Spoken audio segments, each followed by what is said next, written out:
Boa noite a todos e todas. É com muito prazer que eu dou início à terceira live da Conectamos, aí no contexto do projeto de modernização do Museu Monteiro Lobato. Meu nome é Thales Gayan, sou integrante do núcleo de pesquisa da Conectamos, atuando junto a esse projeto. E hoje a nossa live é muito especial, tem como temática o Centro de Documentação Alexandre Eulálio, que está vinculado, uma entidade vinculada ao Instituto de Estudos da Linguagem da Unicamp. Um acervo riquíssimo que nós teremos a oportunidade de conhecer através das nossas duas convidadas que nos honram muito com a presença hoje. Nós estamos aqui com Roberta Botelho, diretora técnica do SEDAI, e Patrícia Saad, supervisora do processamento técnico, e vamos conversar aqui sobre esse acervo que para nós é uma fonte muito importante, são parceiros do nosso projeto, enfim, nós estamos aqui muito alegres de recebê-las. Nossa live será dividida em 3 blocos, né? Vamos primeiro falar um pouco sobre o processo, sobre o SEDAI como um todo, depois entraremos mais em detalhes sobre o Fundo Monteiro Lobato, sobre a Biblioteca Lobatiana, os acervos que estão mais conectados e ligados ao nosso projeto, e por fim, faremos aí as considerações finais, respondendo perguntas do público também ao longo da nossa live. E eu gostaria, agora sem mais delongas, de passar a palavra às nossas convidadas e pedir a elas, muito encarecidamente, que elas se apresentem para a gente, falem um pouco sobre a sua experiência profissional, sobre a sua formação e justamente a sua atuação especificamente junto ao SEDAI. Então vamos lá, boa noite, Roberta, boa noite, Patrícia, né? Eu esqueci desse importante elemento. Boa noite. Boa noite, tá. Fiquem à vontade aí para se apresentar e para dar um alô para os nossos espectadores. Bom, pessoal, boa noite. É um prazer estar aqui com o Thales falando sobre acervo, que é uma das coisas que a gente mais gosta de falar, né? E fiquei muito satisfeita com o convite. Bom, eu sou Roberta Botelho, sou diretora técnica do SEDAI. A minha formação é em História, me formei em História na PUC Campinas, e já na graduação eu comecei a me interessar por essa área de arquivo e busquei um estágio na área. Então eu fui estagiária primeiro do MIS Campinas, no Museu da Imagem e do Som, e lá eu trabalhei principalmente com o arquivo iconográfico. Ainda na graduação, eu saí do MIS e fui para o Centro de Memória da Unicamp, trabalhar como um bolsista. Na época era um projeto que chamava Projeto FAEP, e eu fiquei mais de 3 anos lá, nesse projeto, né, como bolsista no Centro de Memória, trabalhando também com os arquivos fotográficos. E lá eu já conheci a Patrícia, que na verdade eu conheci no MIS, que ela também foi fazer um trabalho lá e a gente acabou se conhecendo. Então a Patrícia também trabalhava nesse projeto do Centro de Memória, e eu venho perseguindo ela e ela vem me perseguindo a vida inteira, durante todo esse tempo, não sei, né? Mas depois do Centro de Memória eu prestei concurso para o arquivo de Garlenholt no IFISH da Unicamp, né? E desde então entrei como servidora pública da Universidade de Campinas, prestei concurso perseguindo a Patrícia, que já estava lá. E aí eu trabalhei lá acho que uns 8 anos, mais ou menos. Fiz uma pós-graduação e especialização em organização de arquivos na USP, na UIEB, USP. Depois, acho que em 2007, mais ou menos, eu fui para o SEDAI, e a Patrícia já estava lá. Então, acho que sou eu que persigo ela. Então, e a Patrícia já estava lá, então eu fui para o SEDAI. Em 2013, mais ou menos, eu assumi a supervisão do processamento técnico do SEDAI, o cargo que a Paty ocupa hoje. E em 2017, com a saída da nossa antiga diretora técnica, Flávia Carneiro Leão, eu assumi como diretora. Estou lá como diretora desde 2017. Perfeito. É isso. Perfeito. Muito bom. Patrícia, fica à vontade. Tá bom. Eu também agradeço muito esse convite, né, da gente estar aqui podendo falar sobre memória, acervos, né, como bem disse a Roberta, é um assunto que a gente fala o tempo todo, né, trabalha com isso todos os dias, e é muito bom poder ter outros interlocutores. E agradeço muito ao Thales e a Diana, ao pessoal da Conectamos. E a Roberta já contou um pouco, assim, da minha trajetória Já adiantou, né? Adiantou, assim, dentro da Unicamp ela já contou tudo, o que é bastante natural, né, já que eu sou mais velha que ela me perseguir, né, então tá tudo certo. Eu também, né, como a Roberta, sou graduada em História, só que eu me formei na Unicamp, bem antes da Roberta. Depois logo finalizando a minha graduação, eu já fiz o curso de especialização em organização de arquivos, né, o mesmo que a Roberta já citou, no IEB USP, né, que era, assim, o curso de excelência nessa área, né, eu arrisco dizer no Brasil, não só em São Paulo. E, infelizmente, né, esse curso, essa especialização não existe mais por conta da profissão de arquivista. E a partir do momento, né, eu morava em São Paulo, foi lá que eu fiz o curso, eu comecei a trabalhar, então, com arquivos na Prefeitura Municipal de São Paulo. Trabalhei no Arquivo Histórico Municipal, que teve todo um projeto, né, no governo Erundina, que assim, investiu assim, maravilhosamente em várias áreas, mas na área de cultura, preservação do patrimônio, foi espetacular. Então, eu fui contratada pela Associação de Arquivistas para trabalhar eu e uma grande equipe de arquivistas, né? Eu trabalhei no arquivo histórico e também prestei assessorias em São Paulo. Enquanto eu morei lá, né, no Senac, na CUT também. E a partir de 94, né, você vê que faz tempo já, né? Eu entrei na Unicamp, né? Comecei essa minha jornada de arquivos na Unicamp mesmo, né? Onde eu já tinha feito minha graduação. Aí trabalhei no Centro de Memória da Unicamp, nesse projeto que a Roberta citou, né? A gente tinha uma bolsa, trabalhamos juntas no arquivo fotográfico, né? Trabalhando nessa parte. Depois eu prestei o concurso para o arquivo de Garland-Roth, né? Fiquei, se eu não me engano, uns 4 ou 5, acho que 4 anos no Centro de Memória, aí prestei esse concurso público, né? Para o arquivo de Garland-Roth, e depois, em um concurso interno que teve na Unicamp, eu, em 2001, fui para o SEDAI, né, trabalhar na seção de processamento técnico, porque lá a estrutura é um pouco diferente, não é separado por tipo de documento, nada disso, né? A gente trabalha com os fundos e as coleções, né? E desde 2017 eu estou ocupando, né, o cargo de supervisora dessa seção de processamento técnico. É isso. Perfeito. Muito obrigado a vocês duas. Você. Eu acho que essa apresentação, ela mostra mais do que a experiência e a trajetória de cada uma de vocês, mas também o apreço, o amor e o fascínio pelos acervos, pelos arquivos que nós conversávamos há pouco aqui, e falando justamente desse entusiasmo, essa paixão que essas coleções, esses acervos e documentos mobilizam em nós, né? De maneira geral, assim, como historiadores, mas vocês como arquivistas, enfim, os profissionais da área como um todo.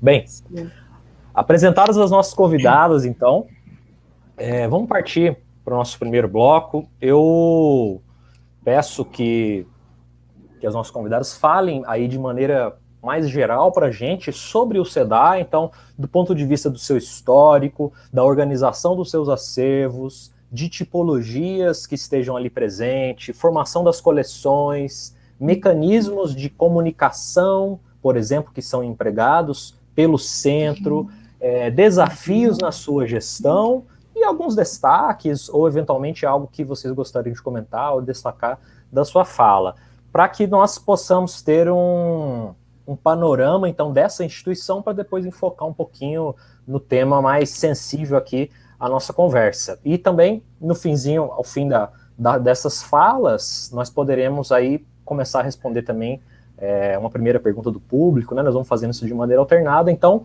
é isso. Podem ficar à vontade aí para nos apresentar, por gentileza, o SEDAI como um todo. Bom, como o Thales começou a falar, né, o SEDAI fica na Universidade Estadual de Campinas. O nome do centro é Centro de Documentação Cultural Alexandre Eulalio, fica na Unicamp, mais especialmente no Instituto de Estudos da Linguagem, IEL. Então, nós estamos dentro do Instituto, né.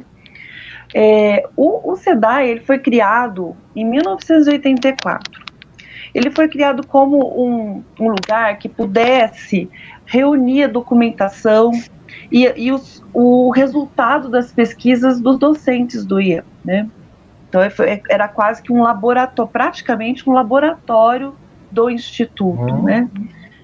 E ele foi criado, os primeiros acervos que vieram ao SEDAI foi o do Alexandre Eulalio, que deu nome ao Centro de Documentação, que era um professor da casa, né, um professor que tinha um acervo assim, muito rico, com muitos documentos, assim, abrangendo uma área enorme de atuação, né, e então, depois da morte dele, esse acervo foi para o SEDAI. Foi o início do SEDAI junto com o acervo do Oswald de Andrade, que também foi comprado pela instituição, e no mesmo ano, mais ou menos, na mesma época. Então, os dois acervos foram a formação do SEDAI, né, como instituição. O SEDAI, ele é formado por... A gente tem uma comissão, assim, estruturalmente, vamos dizer, né? Primeiro, a gente tem uma comissão do SEDAI, que é formada por docentes, professores, alunos. Depois da comissão, a gente tem uma coordenação acadêmica. Nosso coordenador atualmente é o professor Pablo de Faria, que é um professor do Departamento de Linguística do Instituto, né? Essa coordenação vai mudando ao longo do tempo. E depois tem a direção técnica, cargo que eu ocupo, e a gente tem 4 áreas, grandes áreas no SEDAI de atuação. Uma é o processamento técnico, que a supervisora é a Patrícia, onde a gente organiza a documentação, né? Descreve, organiza, disponibiliza nas bases de dados, né? No site, etc. E temos o ateliê de conservação, a área de conservação, onde nós fazemos toda a conservação física do documento, né? Temos lá as conservadoras Maria Valéria e a Cleonice, são ótimas profissionais também. Você também, Thales, que é da área de restauração, de conservação, né? Você acha que ia gostar de conhecer o nosso ateliê quando for possível. É bem interessante. E o trabalho que elas fazem lá é muito legal. A gente faz um trabalho de conservação preventiva, nós não trabalhamos no restauro, né? Mas fazemos pequenas intervenções nos documentos para estabilizar o suporte, né? Temos a área de atendimento, onde a gente faz todo o atendimento ao pesquisador, né? Atendemos nessa área. A gente disponibiliza não só o atendimento físico, presencial, mas também trabalhamos bastante, especialmente agora na pandemia, com o atendimento remoto, né, no que for possível atender. E nessa área trabalham o Aníbal e o Cristiano, que também trabalham no processamento técnico. O Cristiano, ele trabalha no atendimento noturno e no processamento técnico durante o dia. E além do Cristiano e da Patrícia, o processamento técnico também conta com a Lígia, que é a nossa bibliotecária. E temos também a área de digitalização e disseminação, que é uma área que onde a gente basicamente trabalha muito com a digitalização dos documentos. A gente tem um projeto de digitalização. Esse projeto conta, assim como todas as outras áreas do SEDAI, com o apoio de bolsistas, que são alunos da Unicamp, né, que trabalham dentro dos projetos, e a gente precisa muito do apoio deles, né. Nós temos uma equipe de 8 pessoas hoje, né, 8 funcionários. Antes da pandemia a gente tinha 2 estagiários e perdemos os 2, infelizmente. E temos 10 bolsistas, que são os alunos. E a gente precisa muito do trabalho deles, porque a gente trabalha com uma equipe reduzida. Parece que é muita gente, mas 8 pessoas para fazer tudo isso é bem pouco, né? Bom, eu falei mais ou menos como é organizado. Que tipo de acervo o SEDAI possui? Ao longo do tempo, né, eu falei um pouco dessa característica inicial do SEDAI. Ao longo do tempo, o SEDAI foi incorporando cada vez mais acervos da área de literatura e linguística. Então, hoje a gente tem um acervo vastíssimo. Nós temos mais ou menos 70 conjuntos documentais, entre fundos e coleções. Eu vou dar uma pincelada rápida assim, no que é possível encontrar no acervo do SEDAI, porque é muita coisa. Eu recomendo que todos frequentem a nossa página, dêem uma olhadinha na página, no site do SEDAI.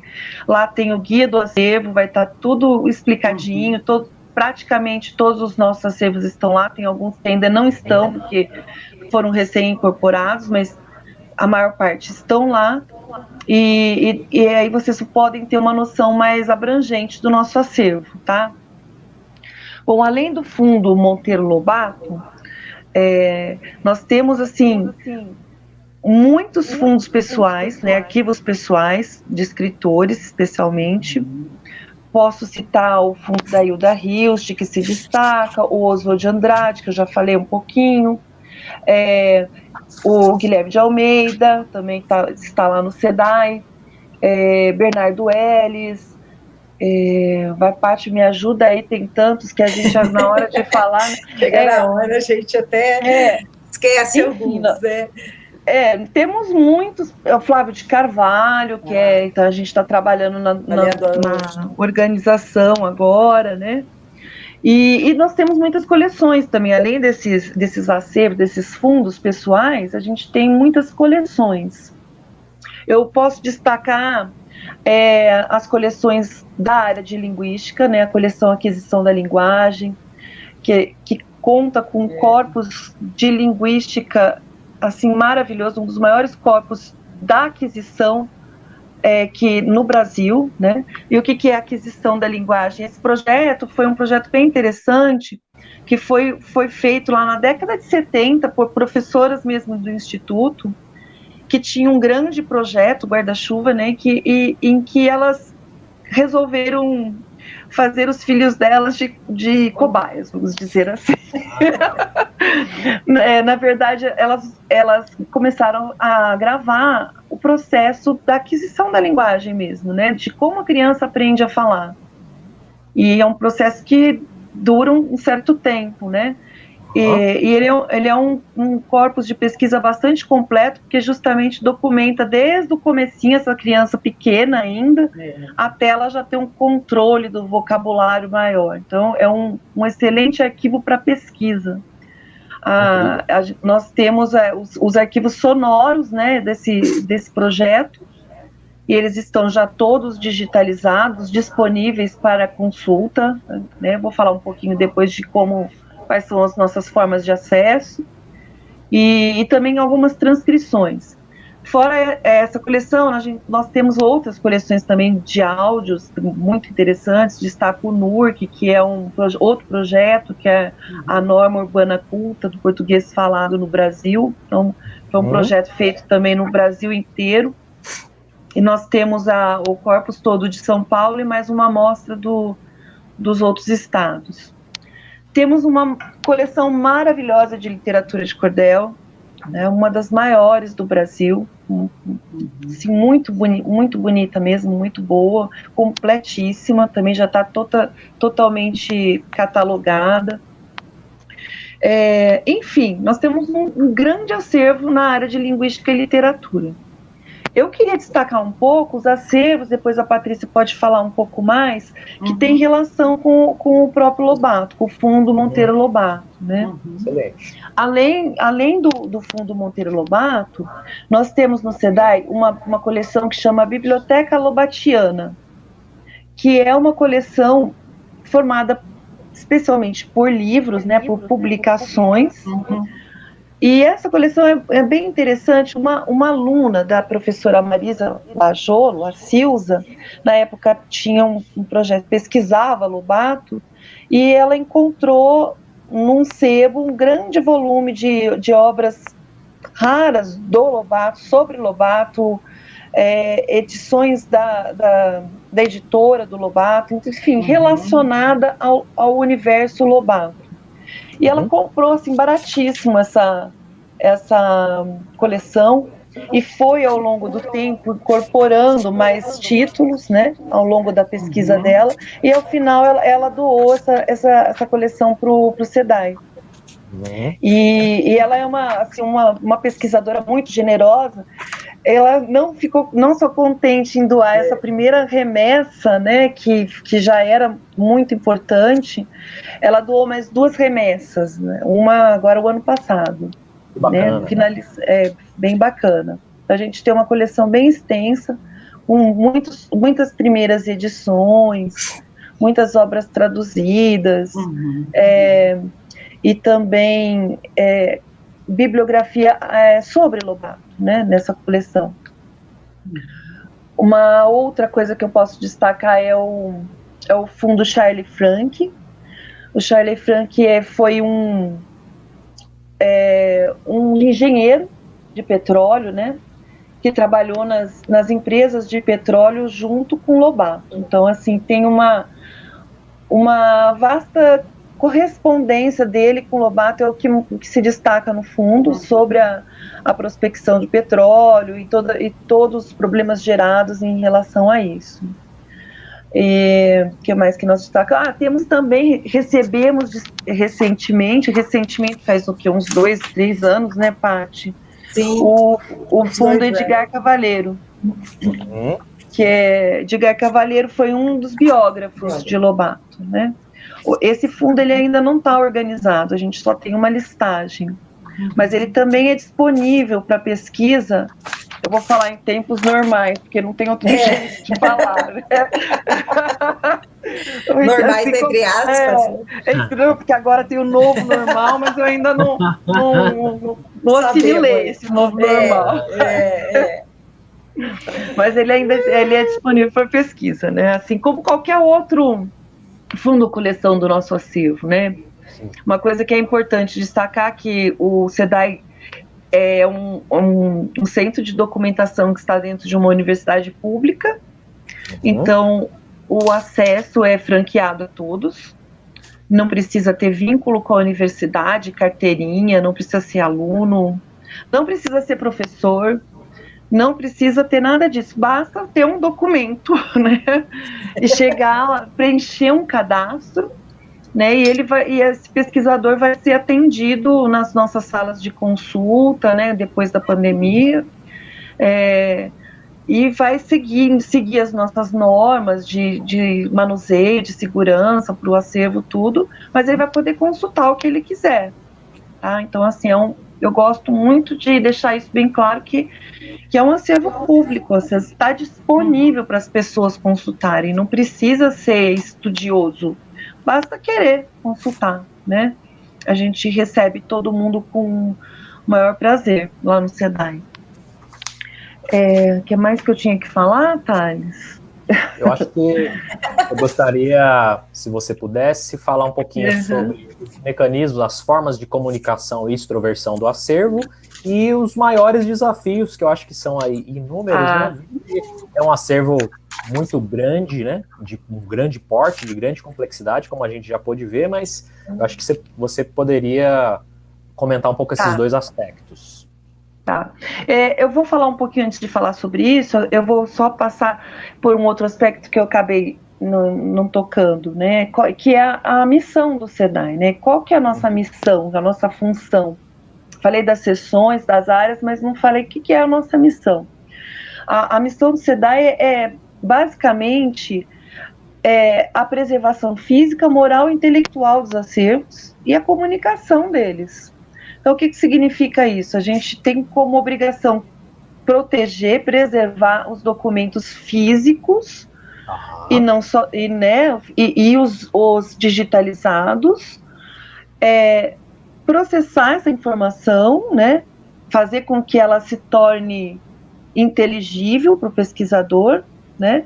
Porque o trabalho do arquivista é um trabalho que ele é feito diferente da biblioteca que trata o documento por documento, é um trabalho que exige uma pesquisa muito grande. Esse documento ele só vai fazer sentido se ele tiver relação com os outros daquele mesmo arquivo, daquele mesmo fundo.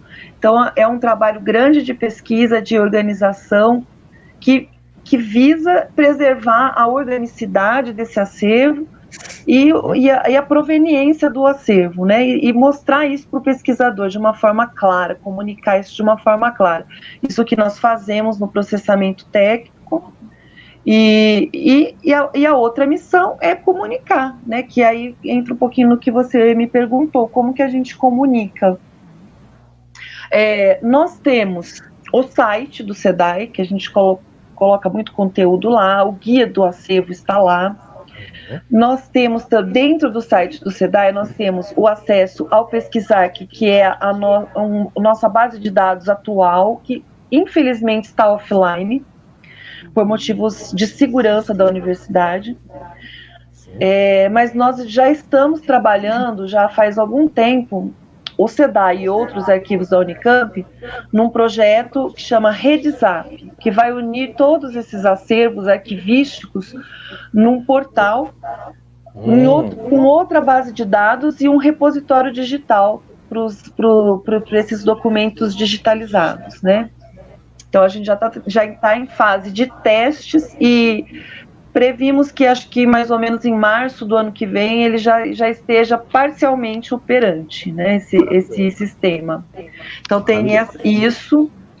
Nós temos também uma plataforma de documentos sonoros, que também é disponível na internet, através da nossa página, que é onde nós colocamos os áudios digitalizados do nosso acervo, né? A maior parte do acervo vem em fita de rolo, fita cassete, então nós fazemos esse trabalho de digitalização, edição, catalogação e colocamos nessa plataforma. A pessoa pode escutar, qualquer um pode escutar, só não pode baixar esses acervos, né? É só escutar. E também fica disponível algumas transcrições também nessa plataforma. Né? Que mais? Além disso, a gente trabalha muito nós fazemos exposições ao longo do ano, agora a gente deu um break um pouco nas exposições por conta da pandemia, né? Temos um programa de visita guiadas, que é bem interessante. Então, qualquer pessoa que quiser fazer uma visita guiada, um grupo, uma escola, a gente recebe escolas também, quiser fazer uma visita guiada, basta entrar em contato com o SEDAI, né, e agendar, falar um pouco o que é o objetivo da visita, e é um programa bem legal que a gente vem atendendo já há algum tempo, e a gente, nessa visita, a gente mostra um pouquinho do nosso trabalho, e a gente faz uma coisa muito personalizada em cima do grupo que está vindo visitar, né? Então, se é um grupo de alunos, a gente faz uma coisa mais voltada para esse grupo de alunos, se são crianças, uma coisa mais lúdica, se são já alunos de nível superior, é outra maneira. E a gente faz sempre uma pequena amostra dos documentos do arquivo, do que é possível encontrar, né, durante essa visita, e muito em cima do interesse aí desse grupo, né. Inclusive é legal até registrar que um dos acervos mais procurados, né, para essa visita é justamente o Monteiro Lobato, né? Então, essa é uma forma de comunicação. Nós fazemos diversos eventos ao longo do ano, nós participamos dentro da comunidade, né, da Unicamp, participamos da Calorada, do programa Ciência e Arte nas Férias, da Semana de Estudos Acadêmicos. Então a gente participa com exposição, com sarau, com mesa redonda. O ano passado, especialmente, fizemos uma série de projetos com o apoio do GGBS, que é um grupo lá da Unicamp que apoia o trabalho dos funcionários, né? Nós fizemos vários projetos voltados para a comunidade, mas mostrando o arquivo fora do arquivo, né? Fora dessa sisudez do arquivo. Então, tivemos aí o projeto Passagens, que foi realizado por um grupo de teatro da cidade de Campinas, que trouxe uma peça da Hilda Hilst que a gente encenou, né, que eles encenaram ali no meio da Arcádia, que é um lugar que a gente tem tipo um lugar de convívio, um lugar ao ar livre que nós temos no Instituto. Que legal. Sim, e foi muito interessante, foi muito legal. Isso envolveu as pessoas, né? As atrizes interagiam com o público, foi uma coisa bem legal e mostra como que a gente pode mostrar um pouquinho, né, do acervo fora da academia, dessa coisa de pesquisa, né? O público foi voltado para o público de funcionários da universidade, né? E a gente teve um retorno ótimo, todo mundo gostou muito, até gerou assim uma vontade de ler o da Hilst, todo mundo, né? Que é um pouquinho que a gente quis suscitar nesse momento. Outro foi o Cartas para um Amigo, né? Que foi muito legal, também foi um projeto também junto com o grupo Matula, em que a gente o grupo enviava cartas selecionadas do nosso acervo para pessoas aleatórias da Unicamp, para funcionários aleatórios, convidando para vir conhecer o nosso centro de documentação. Então, era assim, tipo, o Oswald convidando, a Hilda Hilst convidando, entendeu? E convidando essa pessoa a escrever uma carta para um amigo, convidando também esse amigo para conhecer. Foi muito legal. Então, a gente tem investido ultimamente em ações desse tipo, por isso que eu acho que é tão importante a nossa parceria, né, a parceria com esse projeto do museu, com a Conectamos, porque é uma forma de comunicar. Para mim, é uma forma de comunicar o nosso acervo também, né? Uma forma que cada vez mais eu acho que os arquivos e os centros de documentação têm que começar a fazer um pouco de parceria com os museus, né, com as instituições que têm como missão a comunicação, né? Como eu falei, nós temos uma equipe reduzida e uma missão enorme. É lógico que a gente não consegue fazer tudo, né? A gente às vezes tem que escolher entre organizar acervo ou fazer evento. Então, é muito importante participar desses projetos, dessas parcerias. E eu fico muito grata de poder estar aqui comunicando um pouco do nosso acervo, né? Nessa live aqui de agora. Maravilha, maravilha. Muito obrigado. Eu acho que nos passou uma dimensão, um acervo que é fascinante, né? Eu acho que é um ponto de parada aí obrigatório para pesquisadores de muitas áreas, né? Eu acho que tem uma relevância nacional indubitável, muito grande, né? Um acervo muito expressivo. Então, eu acho que foi importante a gente fazer essa passagem primeiro, esse voo aí panorâmico para agora a gente prosseguir. Eu acho que podemos agora avançar um pouco na nossa conversa e agora eu gostaria de perguntar a vocês mais especificamente aí sobre o fundo, né, que nos interessa mais na nossa conversa de hoje, que é o Fundo Monteiro Lobato. A gente já fez algumas menções a ele.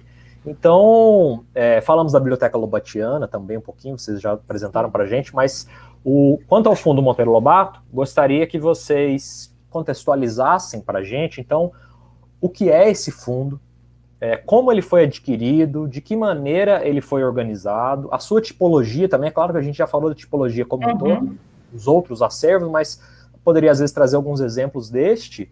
E nós conversávamos um pouco antes aqui do início da transmissão sobre um assunto que eu gostaria que vocês trouxessem um pouquinho, se possível, sobre esse processo de identificação, de resgatar o contexto em que os documentos foram produzidos, de identificar indivíduos, identificar contextos, identificar lugares.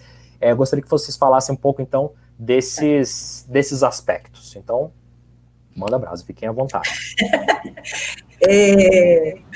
Vamos mergulhar um pouquinho, então, aí no Lobato, né? Como a gente até conversou um pouquinho antes, né, Thales, a gente tem muitas formas, né, de entrar nesse acervo, né, de perceber o que, né, toda a riqueza que a gente tem ali, né, como todos os outros, né, mas a gente vai falar agora do Monteiro Lobato, que é o que nos interessa aqui. Então, vou tentar seguir um pouquinho, assim, o roteiro de como chega, né, como chegou o SEDAI, esse acervo, passar um pouco pelas etapas, né, do nosso trabalho, que a Roberta já comentou, né, as várias sessões, e cada uma tem um trabalho específico importante, né, para que esse acervo esteja aí disponível. E tem aí, sim, tentar falar um pouquinho, né, alguns documentos, talvez interessantes, né, ou aqueles, eu procurei até, assim, pegar o nosso arranjo e tentar destacar algumas coisas, assim, que até nos causaram surpresa, né, em relação ao Lobato. Então, como chegou, né, até o SEDAI esse acervo? Essa coleção Biblioteca Lobatiana, que a Roberta já colocou aqui, né, como chegou através da Silza, né, pesquisadora do Lobato, que era orientanda da professora Marisa Lajolho. Esse acervo estava no SEDAI, e finalzinho do século passado, né, em 99, o Lobato, eu estou falando desse tempo aí, né, tem gente falando, nossa, eu nem nasci ainda, eu nem nascido ainda, né, e esse acervo já estava ali no SEDAI. Então, eu fazia 50 anos da morte do Lobato, a professora Marisa Lajolo procurou o SEDAI para fazer algum, né, pensar num evento, aí foi realizada uma exposição a partir dessa coleção da Biblioteca Lobatiana, e a professora Marisa Lajolo, que assim, tinha um projeto, né, ainda tem um projeto enorme, a gente pode dizer, né, uma extensão bastante grande, com muitos orientandos, né, ali no IEL, na Unicamp, trabalhando com Lobato já há anos. Ela levou a dona Joyce e o esposo dela, herdeiros do Monteiro Lobato, para ver essa exposição e para conhecer o SEDAI. E aí, eles, assim, conheceram o espaço, a forma de trabalho, e resolveram, então, propor a doação deste acervo, né? A princípio incomodato, mas hoje em dia é um acervo que, né, que está ali, que foi doado, né? Que tinha uma cláusula que já foi cumprida, né? Que era estar organizado e disponível, né? Em um determinado tempo, né, Roberta? Foi um processo incomodato com a promessa de doação, depois de 5 anos se cumprido todos os requisitos. Como foram cumpridos todos, então é considerado uma doação. Isso, a gente já considera ele, né, uma doação mesmo para o SEDAI. E, então, quem intermediou todo esse processo foi a professora Marisa Lajolo, né? E chegou esse acervo aí desse escritor tão importante como tantos outros que a gente tem ali, né, no SEDAI, que a Roberta citou alguns, mas tem vários, porque dentro de um acervo de um também a gente encontra muitos outros, né, ali, muitas histórias. Então, a partir do momento que o acervo está ali sob nossa guarda, né, então foi feito, no caso do Lobato, algumas pessoas da equipe técnica foram na casa da dona Joyce, que era, né, que é neta, está viva, 90 anos, dona Joyce, que conviveu muitos anos né, com o Lobato, acho que até os 18 anos de idade, né, ela conviveu com ele. A gente faz, então, quando é possível, isso que foi feito com o acervo do Lobato. A gente vai até a casa, o local onde esse acervo está, e foi feita uma listagem preliminar para a gente poder retirar os documentos de lá, né?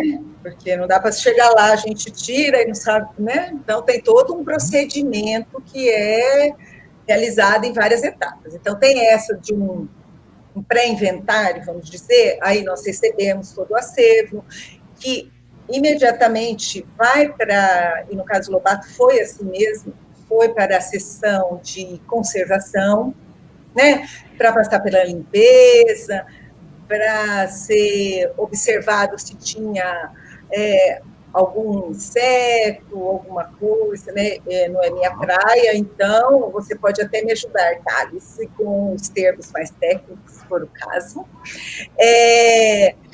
Feita essa higienização inicial, né, e conferência dos documentos, aí esse documento limpo passa para a seção de processamento técnico trabalhar com. E o que é esse trabalhar, né? O trabalho começou lá para trás, continuando esse trabalho, a gente vai primeiro, né? Primeiro você pensa, Monteiro Lobato.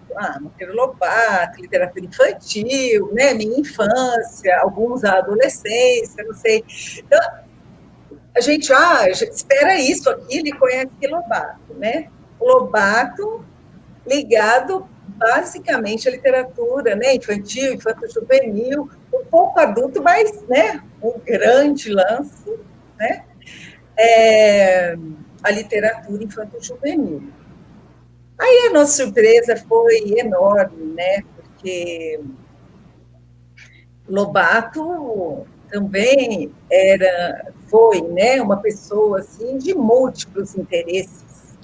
Ele não se reduzia, né, apesar de, né, reduzir a literatura, que é muito grande a literatura dele, né, mas não era apenas isso. Ele tinha outros interesses, né, atuou em outras frentes, e além da vida pessoal, que a gente, né, ou a maioria não tinha muito... a gente não tinha acesso, né? Alguns livros, apesar de já ter algumas biografias muito importantes, né, publicadas do Lobato, mesmo antes desse material estar ali, dentro do SEDAI, assim mesmo, né, não sei, parece que o nosso foco, né, a gente olhava para o Lobato, só vinha aquilo, Emília, Sítio do Capau, Narizinho, Pedrinho, e a gente foi vendo que não, ele era muito mais do que isso. E como que a gente vai percebendo isso, né, no nosso fazer arquivístico? A Roberta deu uma pincelada, eu também vou dar porque senão a gente poderia ficar uma hora só falando sobre isso, né, como é o trabalho, as diferenças que tem do nosso trabalho em relação a um livro, né, como é tratado, por exemplo, um livro numa biblioteca, é de uma forma, documentos de arquivo são tratados de uma outra maneira, né, existe uma... né, a arquivologia é uma ciência, existem hoje em dia normas, e o SEDAI, a gente trabalha com essas normas internacionais de prescrição, então tem nosso trabalho são muitas atividades, né, até esse documento poder estar aqui disponível, que é o que a gente quer, né, é para isso que a gente existe, né, para cuidar dele e disponibilizá-lo. Então, nesse momento, é um momento de maior pesquisa, porque a gente precisa conhecer, no caso de um arquivo pessoal, quem é essa pessoa, e não só essa ideia que a gente tem, ou essa fatia da vida dele mais conhecida. Não, aí começa todo um trabalho, não só de pesquisa bibliográfica, a gente com a internet, né? A internet abre possibilidades gigantescas que a gente não tinha alguns anos atrás, né? E mesmo no próprio acervo. Então, a gente vai construindo uma cronologia para se chegar numa biografia, né? No caso do Monteiro Lobato. E é nesse momento, né, quando a gente passa por todos os documentos para entender, olha, quais eram as atividades que permearam a vida dessa pessoa, esse documento aqui está relacionando, né, um documento falando, tudo bem que petróleo, acho que ainda hoje em dia muita gente sabe que o tamanho do envolvimento do Lobato com o petróleo no Brasil, inclusive ele foi preso, né, no Estado Novo por conta desse tamanho envolvimento dele, né, lá o petróleo é nosso, né, e tudo mais. Mas a gente tem, por exemplo, em relação à campanha do petróleo, nós temos uma vasta documentação fotográfica. Então, sei lá, se de repente começa a ver um monte de foto o que tem a ver isso com esse homem literato, né? Então, a gente vai construindo a organização deste acervo a partir, assim, para que ele represente a vida, a história, a obra desta pessoa, no caso, né? Estamos falando de um arquivo pessoal desta pessoa. E aí construímos algo chamado arranjo arquivístico ou classificação, né? Que é bem da área, que acho que não é o caso que a gente falar muito sobre isso, mas é a maneira como está organizado. Né? E é uma maneira, até, vou fazer um parênteses, espero ser bem no período que esse acervo foi organizado, descrito ali, pelo corpo técnico do SEDAI, a gente utilizava, na verdade,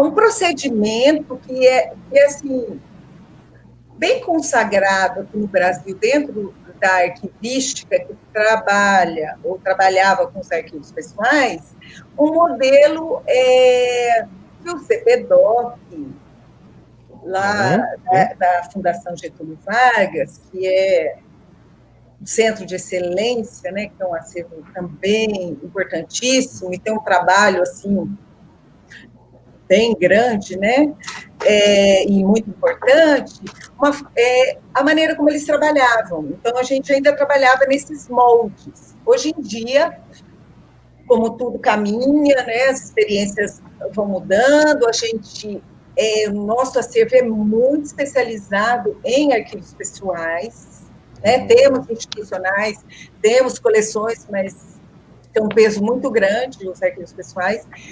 Então, a gente vem estudando e estamos aplicando uma nova metodologia no trabalho com os documentos, com os arquivos pessoais, né, onde o contexto de produção desses documentos assim, é o cerne do nosso trabalho, é uma maneira, assim, um pouco diferente de como a gente trabalhava.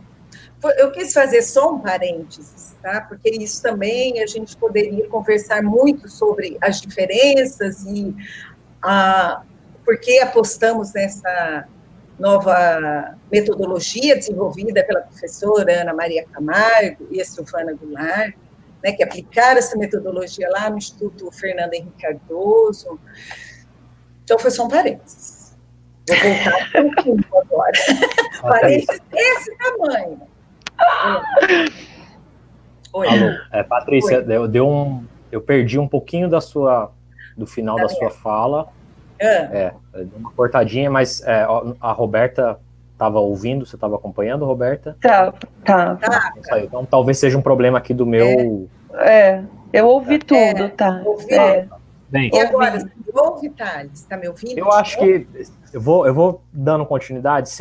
Se ficou algo faltando para você falar ainda, ou eu tiver redundante, vocês me corrigem. Vamos continuando normalmente. Você estava no meio da sua fala, acho que você tem coisas a dizer ainda, né? Eu tenho. Se for possível. Olha, se deixar, essa live vai durar umas 5 horas, gente. Tem que vai. Aí eu traz o outro, vamos, né? Pode continuar tranquilamente. Então, a sua fala agora, eu perdi um pouquinho, mas fica à vontade. Tá. Qualquer coisa eu vou ficar mais atenta, tá bom? Para saber se você está me ouvindo. Qualquer coisa. Sim, eu que bobeei. Eu bobeei aqui e comi um pouco de bom, mas tranquilo, toca tá. Então, agora eu vou falar, depois desse parênteses gigante, vou voltar. Falar um pouco sobre o acervo do Lobato, tá? Especificamente. Uhum.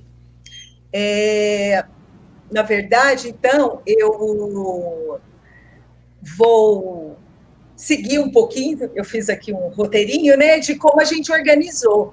Que, no momento, como disse a Roberta, quem não tem um vínculo institucional de alguma forma com a Unicamp não consegue acessar a nossa base de dados, porque ele está offline, né, o Pesquisar, que é onde a base de dados que a gente vem utilizando. Quem tem vínculo com a Unicamp, a gente consegue fazer aquele acesso remoto, né, via VPN, e a gente consegue acessar, mas um pesquisador ou um visitante, infelizmente, isso não é possível. Porque senão, eu acho que é importante, Paty, colocar também que se alguém que tiver nos ouvindo tem interesse em consultar o acervo, né, do Monteiro Lobato ou outro, pode nos escrever, depois eu deixo, né, a gente pode passar os e-mails, tudo. Sim. E nós enviamos os instrumentos de pesquisa, a gente pode atender de outras maneiras, tá bom? Ninguém vai ficar sem atendimento. Sim. Pode procurar. Bem lembrado, bem complementado, Roberta, porque a gente tem, assim, né, essa missão e a gente, assim, preza muito por ela, né? Então, assim, meio a pandemia, a gente tem feito todos os esforços, né, para atender o pesquisador, né, com todas as dificuldades que nós temos por conta do trabalho remoto e também que o pesquisador tem, mas a gente tem conseguido atender as pessoas, né, sendo através da nossa página, que tem um Fale Conosco, né, que as pessoas podem solicitar por ali, né, como disse a Roberta, olha, preciso ouvir a live e quero saber, né, desses documentos, tenho interesse, né, pode escrever ali, ou então, a Roberta disse, eu acho bem importante, se a gente conseguir depois deixar, né, o nosso site, né, o endereço, apesar que eu vi que está passando aqui, né? Sim, aqui, né? tarde. Passou, E também nós temos 2 e-mails, né? Que são diariamente abertos, né? Então, a gente continua atendendo da melhor forma possível. Não é da forma que a gente gostaria, mas é da melhor forma. Tá bom? Então, esse fundo, ele está dividido em séries e subséries, que é né, é a maneira como a arquivística trabalha, guardando a organicidade desses documentos, como a Roberta já colocou. Um documento está ligado ao outro por alguma razão, e essa razão, a gente procura deixar ela precisa ficar explícita, né? É aí que a gente consegue mostrar, né, qual é o contexto de produção, né? Por que esse documento está aqui, não está ali, ou está ali, não está aqui? Ou então, por que esse documento está no fundo de um Monteiro Lobato, né? Então, esse é o trabalho do arquivista. E eu vou remetendo algumas coisas que a Roberta já colocou aqui também. A gente faz a descrição, e principalmente nos arquivos pessoais, a gente acha importante, que preciso chegar no item, que assim, é a concretude, né? É a prova, como a Roberta colocou, né? Anteriormente. Porque quando a gente fala de um arranjo, a gente, até o que a gente chama nível de série, subsérie, nós estamos falando do nível intelectual, né? Então, nós construímos, né, a partir da vida dessa pessoa, representando-a, mas ali é como se fosse um guarda-chuva, né? A série é algo maior, aí, em alguns casos, ela é subdividida, em outros não, e abaixo disso estão os documentos. E, por exemplo, vou falar de exemplo pontual, você acha que dá para falar de alguns exemplos assim? Dá para deixar para a gente mais evidente o processo? Por exemplo, tem uma série chamada Vida Familiar. Eu quero falar dela porque eu acho que tem coisas muito interessantes. Ai, desculpe que teve um acidente aqui com o meu fone. Tranquilo. Eu me mexo muito, né? Já deu para perceber que eu fico assim, vou ficar mais quietinha. Então, essa vida familiar, por que uma série dessa, né? O Lobato, ele viveu com o avô por muito tempo, né? Eu não quero, porque senão eu vou ficar falando da vida dele também e do acervo aí nas 5 horas, né, Roberta, da nossa live aqui. Então, tem um segura conjunto... Segura aí, me segura, Me segura não, né? Me tira daqui. Eu vou pegar esse exemplo, então, porque eu sei que já está bem avançada aqui a nossa hora. Na vida familiar, então, os documentos, logicamente, né, relacionados à vida familiar do Lobato, ele, esposa, filhos, mas também tem documentos do avô, do pai, né? E é bem interessante, porque essa série foi subdividida em 3 subséries, por exemplo. Elas estão subdivididas por gênero documental, né? Então, é textual, iconográfico e tridimensional. No textual, eu vou assim, tirando uma pérola, né? Sem querer monumentalizar os documentos, né? Porque todos são importantes. Sim. Aquele bilhetinho, aquele pedacinho de papel que dá vontade de falar, nossa, o que eu faço com isso? Eu jogo fora, o quê? Esse também é muito importante, né? Tem um caderno de receitas maravilhoso da Purezinha, esposa do Lobato. Então, é uma coisa assim, né? Parece uma joia. E não só pelo objeto, que é lindo mesmo, né? Todo manuscrito. Tem receitas que foram copiadas pelo Lobato, e a gente sabe porque a Purezinha escreveu lá, na página tal, tal e tal, foi o Lobato que copiou a receita. E tem alguns desenhinhos, né, nesse caderno de receitas que foram feitos por ele. Então, é uma coisa assim que você pode falar, nossa, mas um caderno de receita da esposa dele vai estar dentro de um arquivo que trabalha com escritores, com linguistas. Sim, né? Isso é parte da vida desse escritor, né? Também faz parte do cotidiano, né, daquilo que eu sinto que assim, até daquilo que é importante, né? A gente sabe que o arquivo não chega assim, certidão de nascimento e certidão de óbito, isso é o ideal, não é o real, né? Chega partes, por N razões, coisas se perdem, coisas podem ter sido vendidas, nós sabemos no caso da família do Lobato que, né, há décadas atrás, parte dos livros e até da documentação foram para a biblioteca que leva o nome dele lá em São Paulo, né? Biblioteca Monteiro Lobato, né? Então a gente sabe que não está... É o que é, né? É aquilo que ficou com a neta, Dona Joyce, né? E que é muito rico. Inclusive, a gente tem, por exemplo, nessa série, tem Leque da Dona Purezinha, que é um documento de arquivo. Bacana. Dentro desse contexto, Monteiro Lobato é um documento de arquivo. Tem um leque que foi pintado pelo Monteiro Lobato para ela. Ele fez lá, desenhou, pintou para ela. Tem o pente que ela usava no cabelo, né? Que as mulheres prendiam o cabelo. Então, isso tudo conta também desse homem, Monteiro Lobato, para nós, né? E para o pesquisador é muito rico. E na iconografia, o que é maravilhoso nesse acervo é que a gente consegue, inclusive, ver nessas fotografias ditas familiares, né, que é um conjunto de 400 fotografias, são muitas fotos, a gente consegue ver os vários formatos históricos.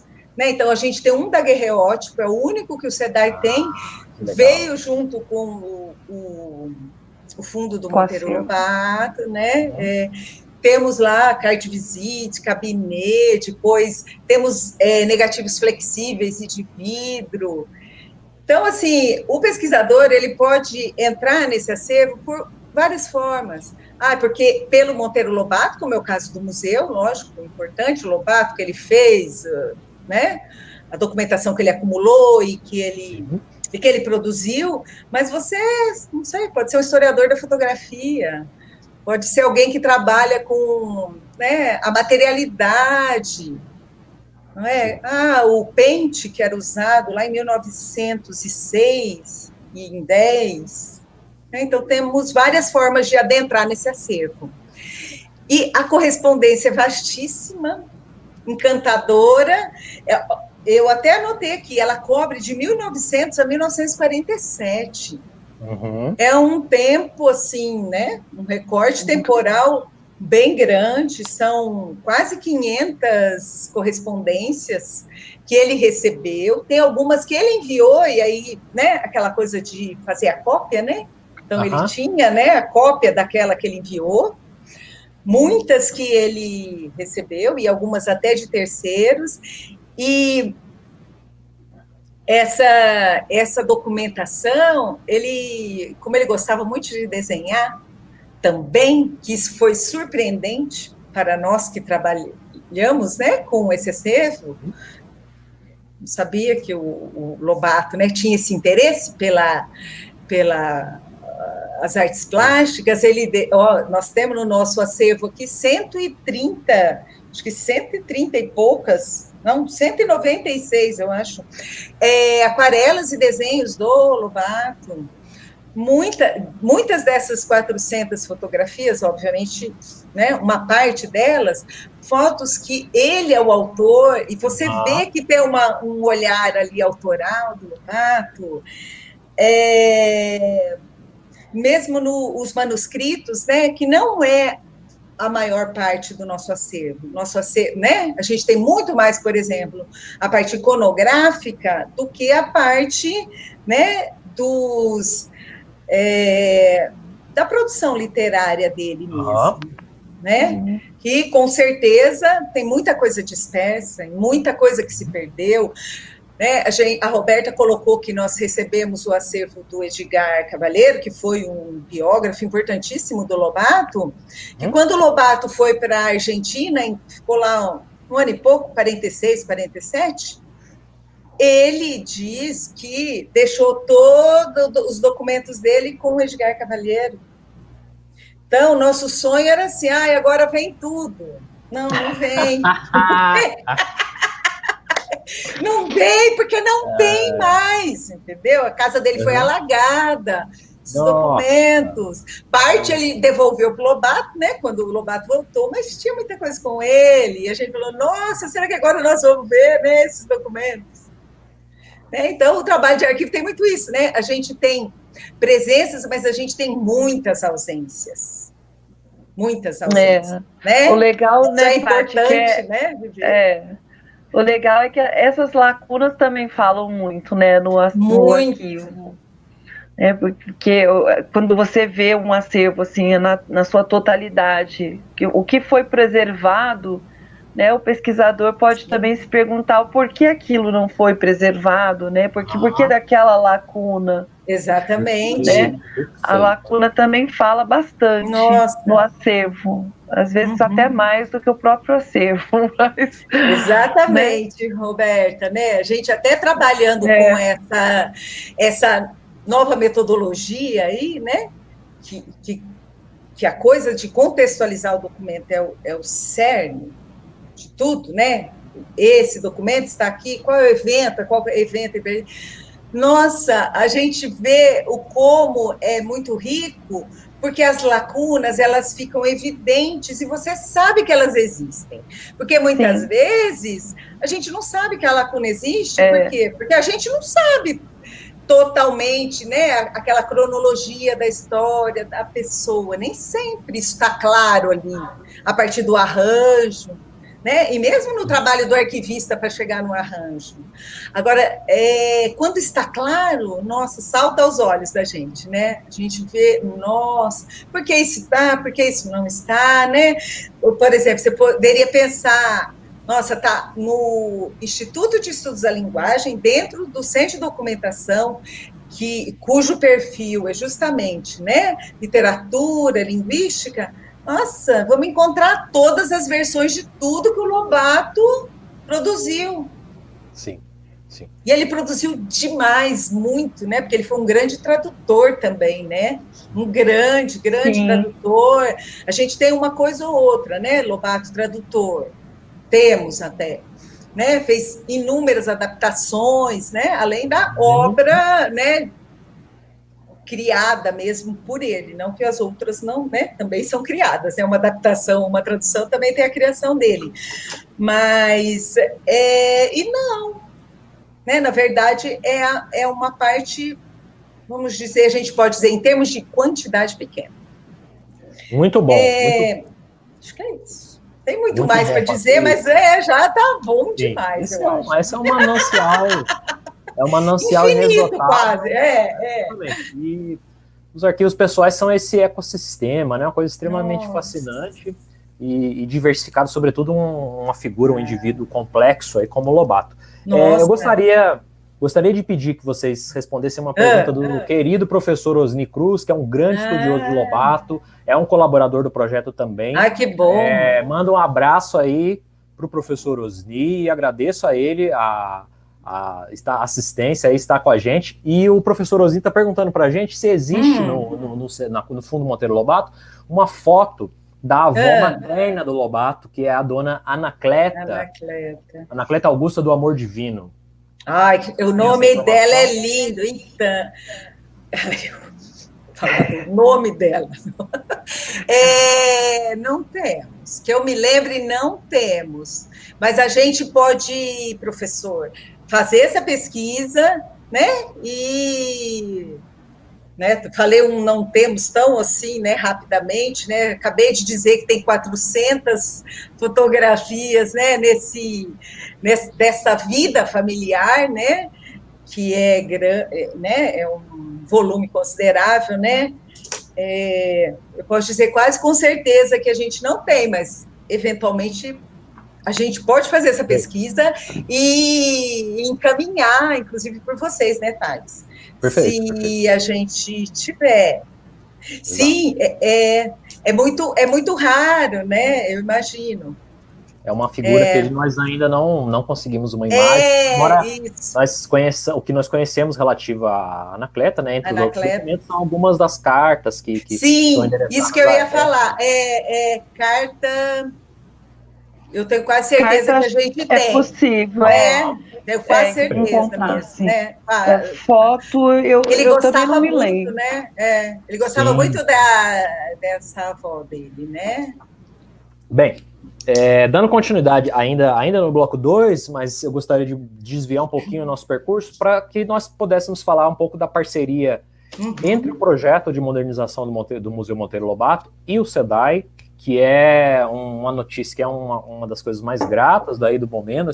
Nós estamos muito felizes por essa possibilidade de cooperação entre as duas instituições, e eu vou tomar a palavra agora um pouquinho e depois passar para vocês também comentarem esse processo, né?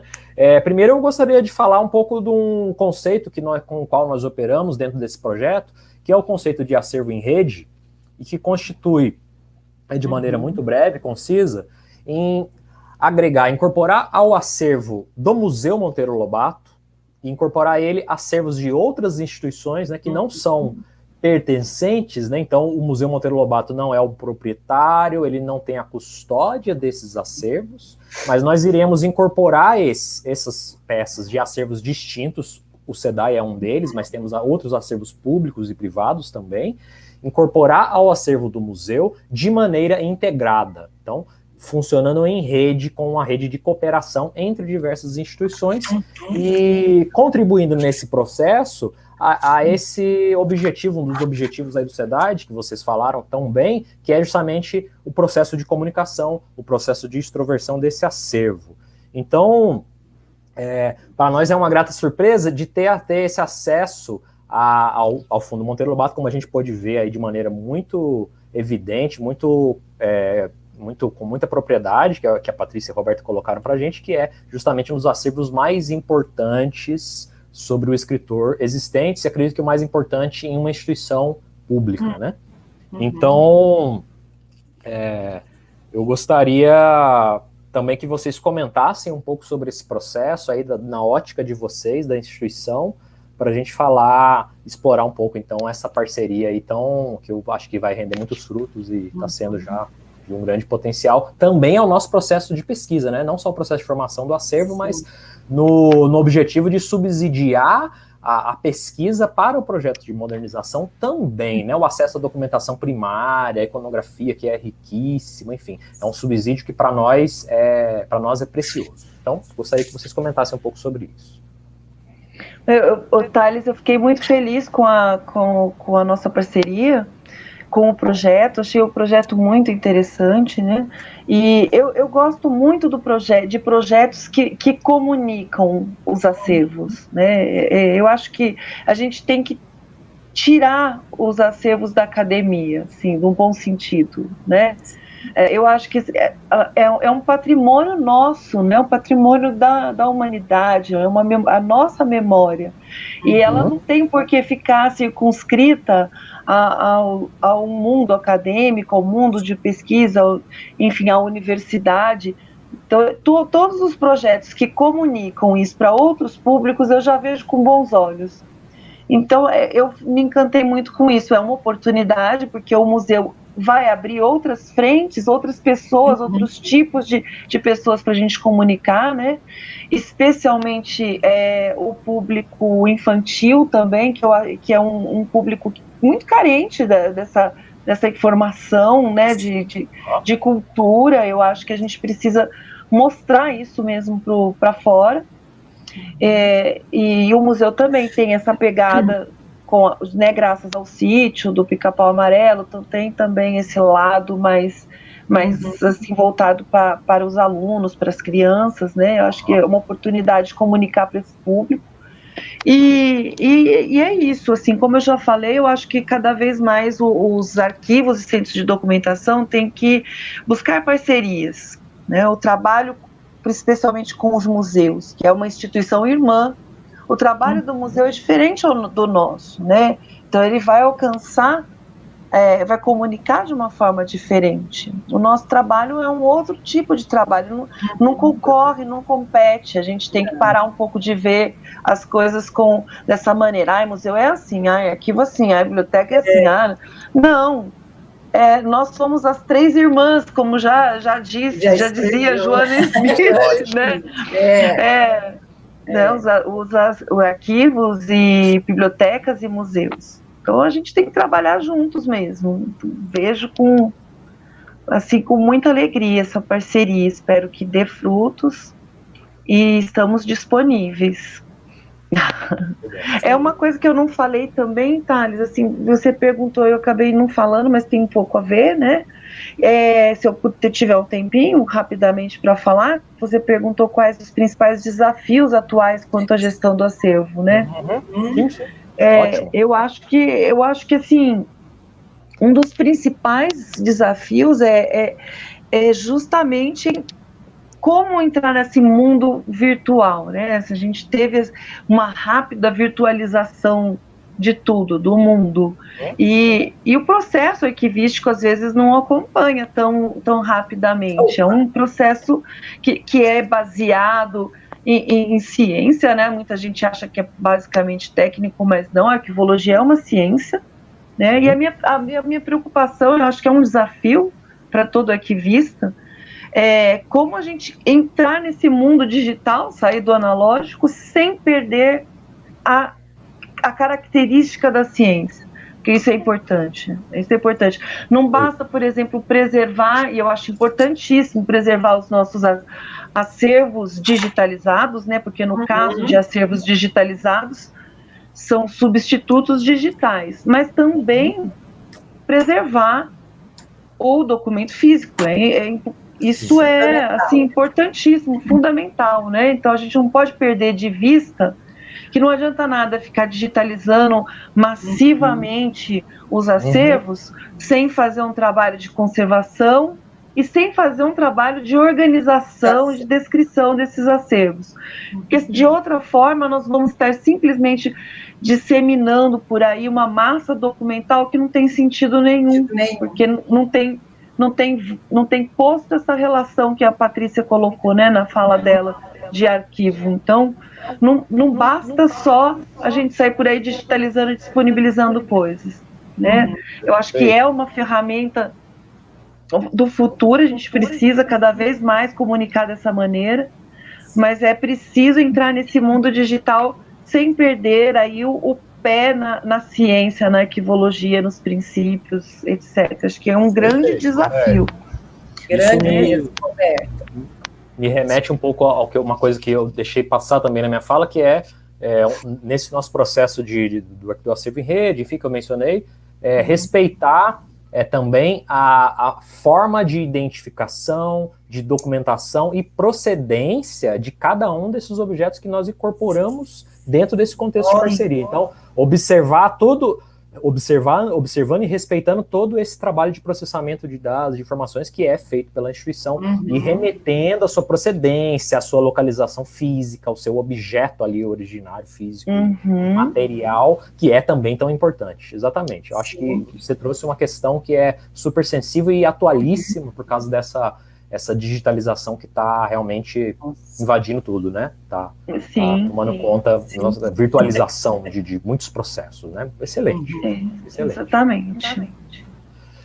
Bem, eu acho que vocês gostariam de fazer mais algum comentário. Eu acho que a gente já pode ir se direcionando ao nosso bloco terceiro para já começar a encerrar a nossa conversa.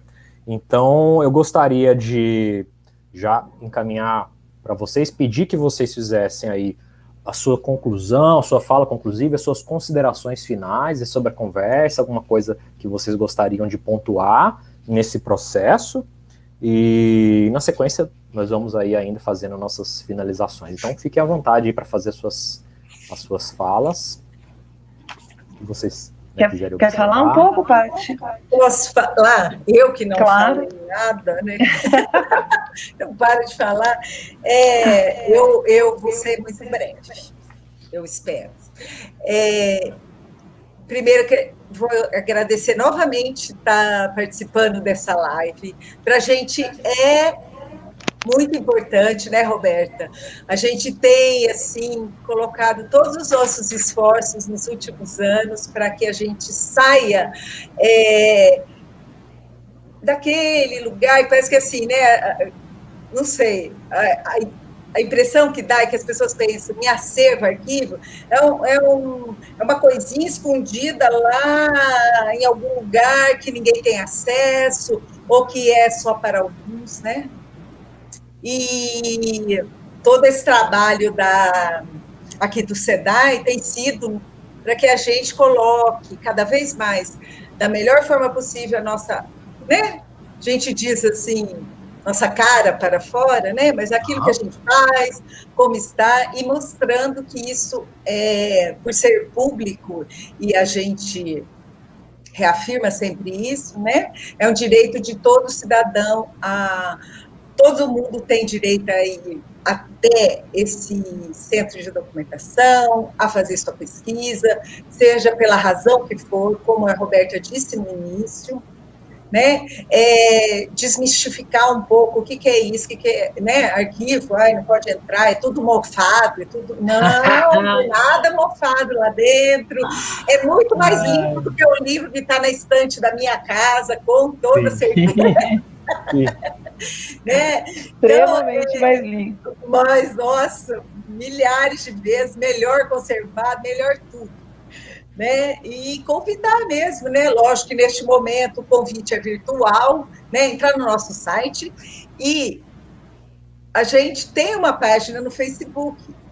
O mundo já está lá no Instagram, mas estamos no Facebook, por favor, em breve, né? Se Deus quiser, der tudo certo aqui, estamos caminhando para o Instagram também, mas visitar a nossa página, onde a gente, assim, nosso intuito ali é estar colocando o nosso acervo, né? Colocando algumas coisas para realmente mostrar, né? O que nós temos e que está disponível para todos. Perfeito, perfeito. E agradeço muito mesmo essa oportunidade aqui, muito boa. Obrigada. Maravilhoso. A Paty já falou tudo, né? Eu só quero agradecer novamente a Conectamos, ao museu, ao Thales, a Diana, ao João, que me ajudou hoje com a infraestrutura aqui. Meu muito obrigado, e fica o convite para vocês conhecerem aí, virtual ou presencialmente, futuramente, o SEDAI. Maravilhoso, maravilhoso. Então, só antes de eu fazer um encerramento aqui, eu tenho mais uma pergunta do professor Osni, que está perguntando se no momento é possível o acesso virtual às cartas, então, da avó, da Anacleta, de que nós falávamos mais cedo. Olha, professor Osni, nós temos esse acervo digitalizado, ele já está digitalizado. Então, nós estamos atendendo algumas consultas de maneira remota, mas é necessário refinar um pouco a pesquisa, porque a gente está trabalhando de casa e com uma infraestrutura, às vezes, um pouco difícil de consultar esses documentos que são grandes, pesados, né, esses documentos digitais. Então, o que podemos fazer é o senhor nos escrever, ou quem quiser, né, quem tiver interesse em consultar o acervo, pedir um instrumento de pesquisa, nós mandamos o instrumento de pesquisa e de posse do instrumento de pesquisa, refinar um pouquinho a pesquisa, ver quais os documentos que o senhor tem interesse em consultar, e a gente pode ajudar nessa pesquisa enviando aí os arquivos digitais, ou umas miniaturas de arquivos digitais. Atualmente, estamos trabalhando sem nenhum atendimento, sem nenhum trabalho presencial na universidade, estamos trabalhando só remotamente, mas em breve vamos começar a atender, não ao pesquisador, mas algumas pesquisas sobre demanda. Então, vale a pena entrar em contato e ver o que a gente pode fazer nesse momento, né? A previsão é que a universidade retorne no 100% o ano que vem, né, em janeiro, e se tudo der certo, e a gente pode retornar ao nosso atendimento presencial lá em janeiro. Por enquanto, a gente tem que nos contentar com esse atendimento feito dessa maneira. Mas nós estamos completamente disponíveis aí para atender da melhor maneira possível, né, levando em conta as nossas limitações técnicas, tudo, mas as consultas e os questionamentos dos pesquisadores, tá? Perfeito. Bem, eu vou fazer aqui, iniciando o encerramento, eu gostaria já de fazer o convite para a nossa próxima live, que vai ser agora no dia 21 de setembro, dentro da programação da Primavera de Museus do IBRAM, e essa live será na segunda-feira, e as nossas convidadas serão a Tatiana Coelho, responsável pela página do Quantos Museus, e a Juliana Rangel, responsável pela página Clique Museus. Ainda na programação da Primavera dos Museus, na terça-feira nós vamos receber a Bruna Cruz, coordenadora do Museum, que é o Museu das Telecomunicações da Oi Futuro, e o assunto será o reposicionamento institucional, acervo digital e o acervo online do Museum. Então, Temos aí ainda conversas muito produtivas e de grandes frutos aí para frente. Eu gostaria de dizer que eu fico verdadeiramente honrado de estar aqui conversando com vocês hoje. Foi uma honra verdadeira e estamos todos do projeto imensamente felizes com essa parceria, que vai render certamente muitos frutos que eles vão continuar existindo depois desse projeto, né, depois da nossa intervenção. Esperamos que seja muito duradouro e que traga aí oportunidades diversas de pesquisa, de conhecimento, de insights diversos. Então, é isso. Eu me despeço de vocês, eu agradeço também em nome da Conectamos a presença de vocês e peço também, agradeço aos nossos espectadores, uma saudação calorosa aí de nós todos a vocês que estão aí nos acompanhando hoje e peço também que acompanhem a Conectamos, acompanhem o canal no YouTube, acompanhem nas redes sociais e sigam um projeto que vem muita coisa interessante pela frente ainda. É isso, gente. Um grande abraço, Patrícia, um grande abraço, Roberta. Obrigada. Muito obrigado pelo seu tempo, muito obrigado pelas palavras, pelo conhecimento, de compartilhar o seu conhecimento e seguimos fortes. É isso, gente, por hoje. E muito obrigado, um grande abraço a todos e todas. Abraço, boa noite. Abraço, obrigada.